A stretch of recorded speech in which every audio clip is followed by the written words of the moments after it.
नमस्कार दोस्तों। अगर आप मार्केट में एक ऐसा इन्वर्टर ढूंढ रहे हैं जो बिल्कुल दमदार हो, heavy duty load for example पानी का पंप, सबमर्सिबल, फ्रिज, कूलर इनको चला सके और साथ में सोलर पैनल का यूज़ करके आपकी बिजली का बिल भी कम कर सके, तो मेरे दोस्त आप एक बिल्कुल सही वीडियो के ऊपर आए। आज हम एक ऐसे प्रोडक्ट की बात करेंगे जो नॉट ओनली एफिशिएंट है, पावरफुल है, बट इतना दमदार है कि एक एयर कंडीशनर को भी चला सकता है। जी हाँ गाइस, आज हम बात कर रहे हैं स्मार्टन का ऑल न्यू 3050 मॉडल। ये एक कम्प्लीटली नया मॉडल है, रिसेंटली लॉन्च हुआ है। और ये जो वीडियो है ये पूरा देखना, वीडियो को कहीं पे भी स्किप मत करना, क्योंकि ये जो मशीन है इसके प्रोज एंड कॉन्स क्या है ये एज अ कंज्यूमर आपको मालूम होने चाहिए। तो फटाफट से गाइस नीचे जाके लाइक और सब्सक्राइब के बटन दबा दीजिए और स्टार्ट करते हैं आज का वीडियो।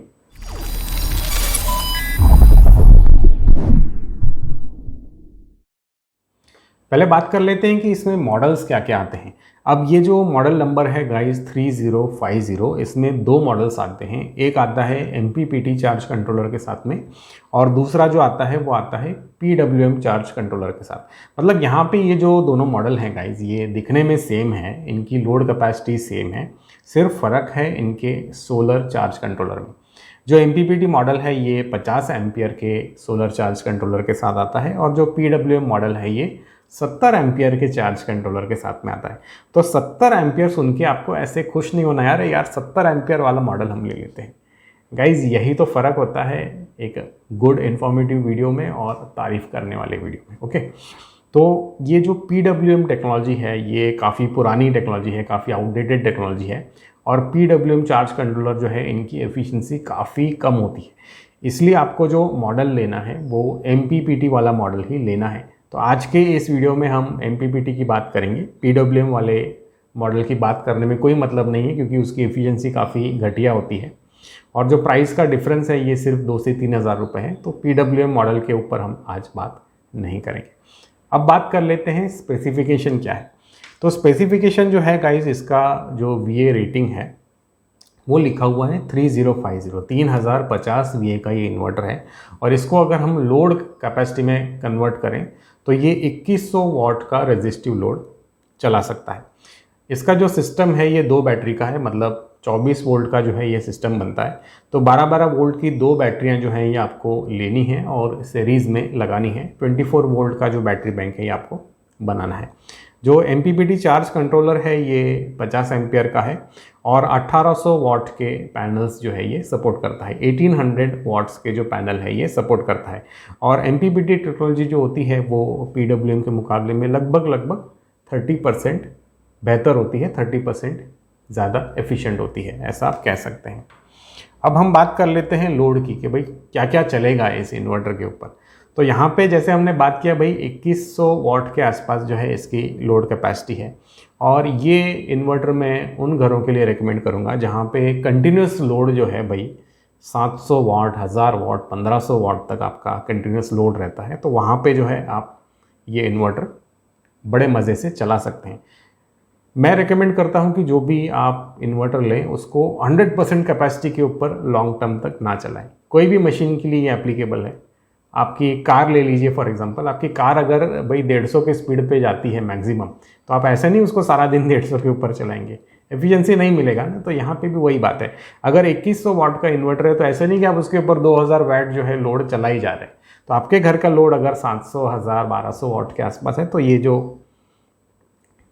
जो पर्टिकुलर इन्वर्टर है 3050 ये आपके लिए सूटेबल है। अब बात कर लेते हैं भाई लोड में क्या क्या चलेगा, उपकरण क्या क्या चलेंगे। तो आपका 1 टन का 5 स्टार जो AC होता है, इन्वर्टर AC होता है, वो बड़े मज़े से चलता है। अगर 1.5 टन में आपके पास में कन्वर्टेबल AC है तो वो भी इसके ऊपर चल सकता है। मैंने भी चलाया है, मैंने तो 1 kVA के सिस्टम के ऊपर चलाया था और उस वीडियो में काफ़ी मज़ा भी आया था। वो वीडियो अगर आपको देखना है तो यहाँ पे आई बटन या डिस्क्रिप्शन में जाके देख सकते हैं। एक मेरा बहुत ही छोटा सोलर सिस्टम था UTL Gamma Plus, उसके ऊपर मैंने LG का जो AC है वो डाल दिया था। तो वहाँ पे जाके आप वो एक्सपेरिमेंट चेक कर सकते हैं। इसके अलावा गाइस इंडक्शन कुकटॉप आसानी से चल जाएगा इसके ऊपर। वाटर पंप मतलब पानी की जो मोटर है 1 HP तक चल जाएगी अगर आपकी जो पानी की मोटर है ये अच्छी ब्रांडेड है तो। कई बार क्या होता है कि जो पानी की मोटर होती है वो हमारी लोकल होती है या फिर उसको हम रिपेयर करते हैं, वाइंडिंग उसकी चेंज होती है, तब क्या होता है कि उसका जो लोड है वो बढ़ जाता है। तो आपकी 1 HP की जो वाटर पंप है अगर ब्रांडेड है, एफिशिएंट है, तो आप इस इन्वर्टर के ऊपर जो है चला सकते हैं। अगर आपको आपके पानी की मोटर के ऊपर भरोसा नहीं है कि भाई ये कौन सी है, मुझे याद नहीं, कई साल पहले ख़रीदी थी, अभी हमें याद नहीं आ रहा कौन से ब्रांड की है, क्या है, कैसी है, तो फिर आप इस इन्वर्टर के साथ में रिस्क ना लें। अगर आपको पानी की मोटर डेली चलानी है तो फिर आप जो है 4 kV 5 kV सिस्टम के साथ में आप जाएं। लेकिन अगर काफ़ी अच्छे ब्रांड की एफिशिएंट मोटर अगर है तो इसके ऊपर आप चला के देख सकते हैं। बाकी आधे HP की तो बिल्कुल जो है इसके ऊपर चल जाएगी, आधे HP में कोई भी यहाँ पे दिक्कत नहीं रहेगी। 1 HP जो है थोड़ा सा आप कह सकते हैं कि ग्रे एरिया में आता है इसके लिए, तो मोस्टली चल जाएगा लेकिन शायद ना चले। ओके, इसके अलावा गाइस जो भी लाइट लोड होता है भाई, ये PC, कूलर, फ्रिज, हमारे आयन मतलब जो प्रेस होता है, ये सारी चीज़ें तो बिल्कुल आराम से चल जाएंगी, तो इसमें जो है कोई भी टेंशन लेने की वाली बात नहीं है। हर जो हमारा अप्लायंस होता है गाइस उसके पीछे जो है एक स्टिकर होता है, तो आपके घर के जो भी अप्लायंसेस आप एक साथ चलाना चाहते हैं एक टाइम पे, उनको आप चेक कीजिए। वॉटेज का जो स्टिकर है वो होता है, उस पर आप पढ़िए। टोटल अगर आपके सारे अप्लायंसेस लगभग 2000 वॉट तक आ रहे हैं मैक्सिमम, तब आप जो ये इन्वर्टर है ये आप ले सकते हैं। अगर आपको मालूम नहीं कि यार ये जो पर्टिकुलर अप्लायंस है भाई AC कितनी पावर लेता है, फ्रिज कितनी लेता है, तो एक कंप्लीट डिटेल प्लेलिस्ट आपको मिल जाएगा, मेरे दूसरे चैनल के ऊपर है। ये है पावर कंजम्पशन टेस्ट का प्लेलिस्ट। तो आपको अगर अंदाज़ लेना है तो इस प्लेलिस्ट की मदद से भी आप आपके घर के अलग अलग अप्लायंसेस का जो कंजम्पशन है इसको फाइंड आउट आप कर सकते हैं। बात कर लेते हैं नेक्स्ट पॉइंट की, and the next point is price. तो भाई कीमत कितनी है इस इन्वर्टर की?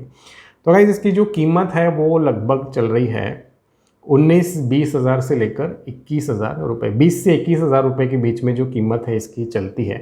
थोड़ी बहुत कम ज़्यादा होते रहती है। एक्यूरेट प्राइस अगर आपको जानना है तो नीचे मैंने डिस्क्रिप्शन में लिंक दिए हैं, उन लिंक को ओपन करके आप लेटेस्ट प्राइस जो है चेक कर सकते हैं। एंड गाइज मेरा काम अगर आपको पसंद आता है, अगर आप मुझे सपोर्ट करना चाहते हैं, तो जब भी ये मशीन आप खरीदेंगे ना, नीचे जाके मेरे एफिलिएट लिंक से ही बाय कीजिए, क्योंकि आपका जो परचेस प्राइस है वो तो वैसे भी सेम ही होता है, तो बिंदास जाके यूज़ कीजिए। आइए चलते हैं नेक्स्ट पॉइंट की ओर। Guys the next point is recommended battery. भाई बैटरी कौन सी लगानी है? तो यहाँ पे जो मैं बैटरी रेकमेंड करूँगा वो रेकमेंड करूँगा कम से कम आप 200 AH की बैटरी इसके साथ में लगाएं, और जो बैटरी है वो C10 रेटेड होनी चाहिए, मतलब सोलर बैटरी होनी चाहिए। आप नॉर्मल वाली बैटरी जो है इसके साथ में ना लगाएं। और जो भी आप बैटरी परचेस करें इसमें जो है 150 AH की नीचे जाने की गलती ना करें, क्योंकि गाइज ये जो इन्वर्टर है बहुत ही हैवी ड्यूटी है, बहुत ही बड़ा इन्वर्टर है। अगर 2000 वॉट हम मान लेते हैं लोड भाई डाल रहा है, तो 2000 वॉट को अगर हम डिवाइड करेंगे 24 वोल्ट से, 24 वोल्ट का बैटरी बैंक है, 70 एम्पियर खींचने वाला है ये आपकी बैटरी से। तो ऐसी कोई ऐरी गैरी छोटी सी बैटरी जो है इसके साथ में नहीं चलेगी, बैटरी बहुत ही जल्दी डैमेज हो जाएगी, बैटरी ख़राब हो जाएगी। तो यहाँ पे जो बैटरी आप लेंगे वो 200 एम्पियर आर की मेरे हिसाब से आप लेंगे। मैंने भी परचेस किया, मेरा एक्साइड का है।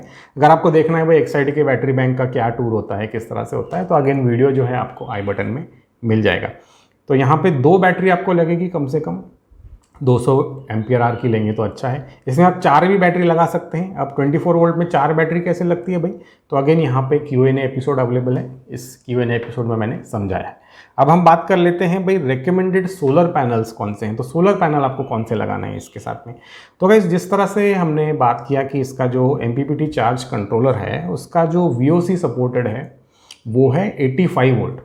अब 85 वोल्ट के लिए अगर आपको बेस्ट पैनल लगाना है तो यहाँ पे मैं रेकमेंड करूँगा कि आप जो 60 सेल के जो पैनल आते हैं इनकी जो VOC होती है वो लगभग 36-37 वोल्ट के आसपास होती है। तो इसमें फ़ायदा ये रहेगा कि जो 36 वोल्ट के जो पैनल हैं इसमें दो पैनल के आप सेट बनाएंगे, मतलब 2 पैनल को आप सीरीज़ में डालेंगे तो 72 वोल्ट के आसपास जो है इसका टोटल VOC निकल के आता है। इसकी वजह से क्या होगा कि जो MPPT है काफ़ी अच्छे से काम करेगा, एफिशिएंसी जो है काफ़ी अच्छी मिलेगी। तो 60 सेल के जो पैनल हैं वो रिकमेंडेड है, लेकिन ये जो 60 सेल के पैनल हैं ये ढूंढना बहुत ही मुश्किल है, मिलते नहीं हैं जल्दी। अगर मुझे मिल जाते हैं तो कुछ बाइंग लिंक अगेन मैं नीचे डिस्क्रिप्शन में देने की ट्राई करता हूँ, जाके एक बार देख लीजिए, अगर मिल गया तो अच्छा है।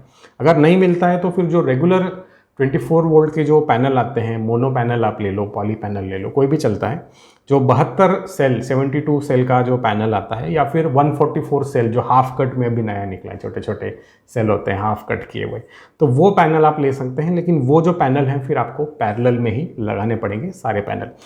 एग्जाम्पल की अगर हम ले लेते हैं भाई, 440 वाट का अगर आप पैनल खरीद रहे हैं तो 4 पीस इस पैनल के आप बड़े मज़े से इस इन्वर्टर के ऊपर चला सकते हैं। पैरेलल में लगाना पड़ेगा आपको, और जो पैनल का जो टोटल है ये आपको मैक्सिमम 1800 वाट तक लगाना है।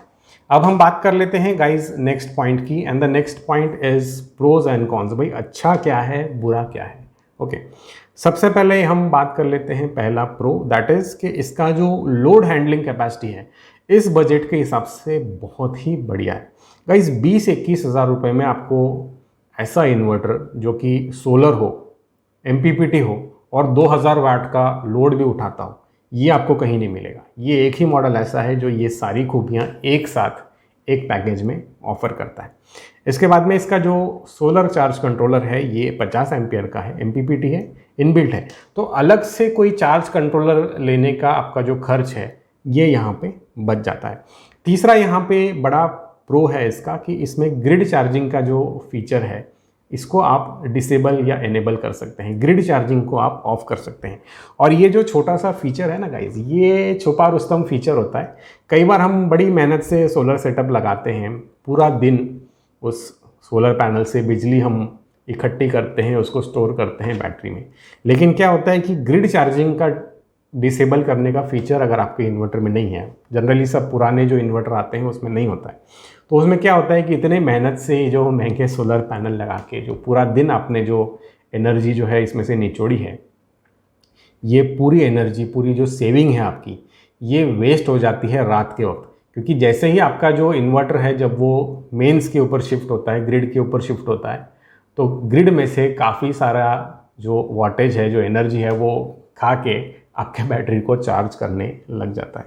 तो ये बहुत ही ज़रूरी फीचर है ग्रिड चार्जिंग डिसेबल, जो कि इस मशीन के अंदर दिया हुआ है। मतलब आपकी जो भी बैटरीज़ हैं वो सिर्फ सोलर एनर्जी से चार्ज होंगी, आपका जो मेंस है, जो ग्रिड है, वहाँ से कोई भी एडिशनल एनर्जी चुरा के आपके बैटरियों को नहीं दी जाएगी। और ये कॉन्फ़िगरेबल है, आपके ऊपर है, आपको अगर मेंस से चार्ज करना है तो कर सकते हैं, नहीं करना है तो नहीं कर सकते।